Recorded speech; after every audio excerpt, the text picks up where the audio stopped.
On the basis of distinction, capital, no public invitation for the issue of shares and debentures. As we know, it is a private company. No shares are issued to the public. Okay, so only the directors will hold the shares in a private company. So no public invitation for the issue of shares and debentures. But for a public company, free to invite public to buy the shares and debentures. So common advertisement will be given in the newspapers and in the websites for the issue of shares. So any public can apply for the shares of a public company.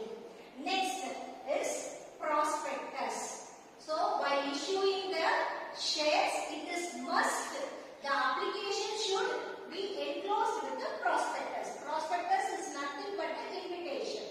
Okay, so in case of private company, it is not needed to issue the prospectus because no one is invited from the public for the issue. So no need to attach the prospectus for the private company. But in case of public company, it is must to issue the prospectus along with the application form to the public. Okay, the next is transfer of shares. So it is restricted to transfer the shares. So in case of private company, only the directors and the relatives of the directors will hold the shares. So it is not allowed to transfer the shares to anybody. But in case of public company, no restriction. So those who want to buy the shares can buy the shares in the stock exchange. If they want to sell, they can sell the shares to anybody at any time. The next one is incorporation. Incorporation is nothing but registration. So how to register the private company and how to register the public company. So the process of registration in case of private company is relatively simple and it takes less time. It is a quick affair process. But in case of public company, it is not as such of a private company. It is quite complicated and it is time consuming because memorandum of association, articles of association has to be prepared, the directors has to be appointed, company secretary has to be appointed, many legal documents to be submitted with the company law board for the registration.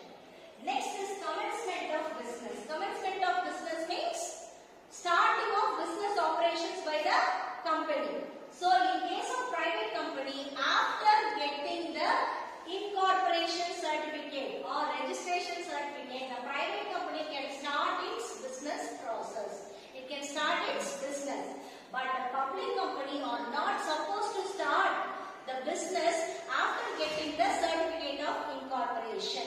They have to obtain certificate of commencement of business from the company law board in order to start its business. The next is allotment of shares. As we discussed earlier, allotment takes place in case of public limited company only after attaining the minimum subscription.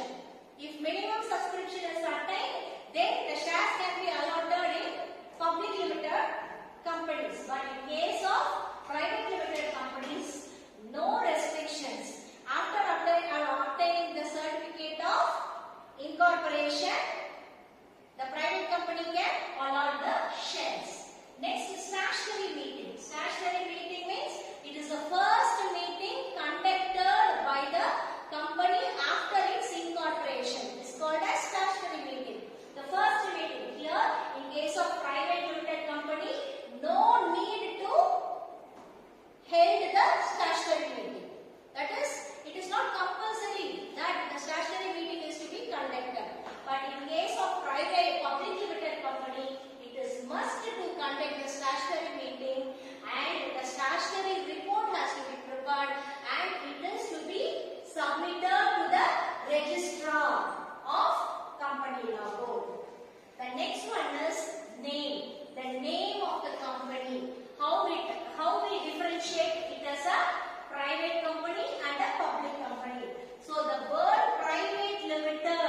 should be a part of the name of a company.